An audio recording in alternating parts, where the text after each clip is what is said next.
These two groups that you just mentioned, I find the most ardent supporters of a new paradigm in business. Young entrepreneurs who are just moving in and they're willing to put in something, their time, the energy, if they have the money also, but certainly putting in the devotion. And then the mature business leader who has made it to a certain extent and now is looking for a deeper meaning. Both this upstart, young, eager executive and the mature individual who has turned into something more than what we've had.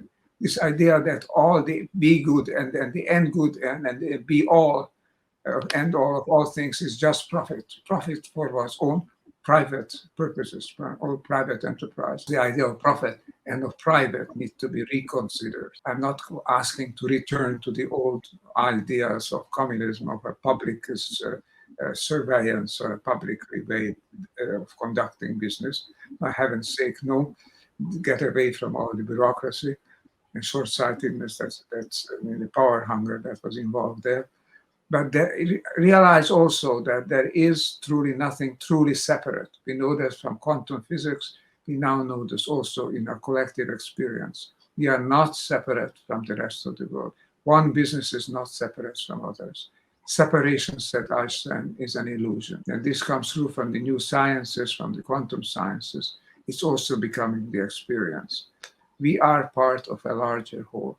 Now, if we espouse that as our goal, as our ambition, aspiration on life, to contribute to that larger whole, we'll do well for ourselves. If we just do for ourselves as private, we're not necessarily advancing the bigger whole. Some years ago, there was a congressional inquiry into General Motors. And at that time, chairman of General Motors had, in his congressional testimony, said, how do you pursue the good of General Motors? Or how can you know that? He said, what's good for General Motors is good for America. This assurance. I would say the reverse is also true. What's truly good for America is good for General Motors and for our company.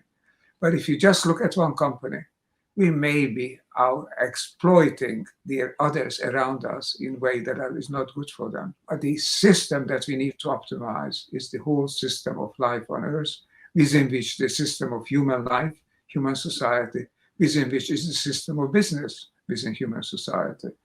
But the system of life on Earth is basically the system that we need to devote our attention to, that we need to optimize for the best possible way of moving forward. Then we are approaching a deeper spiritual and scientific calling. Hi, I'm Steve Rodgers. I hope you're enjoying the show. If you'd like to hear more from thought leaders, executives, CEOs, entrepreneurs, click on the link below and subscribe. We'd love to have you join us.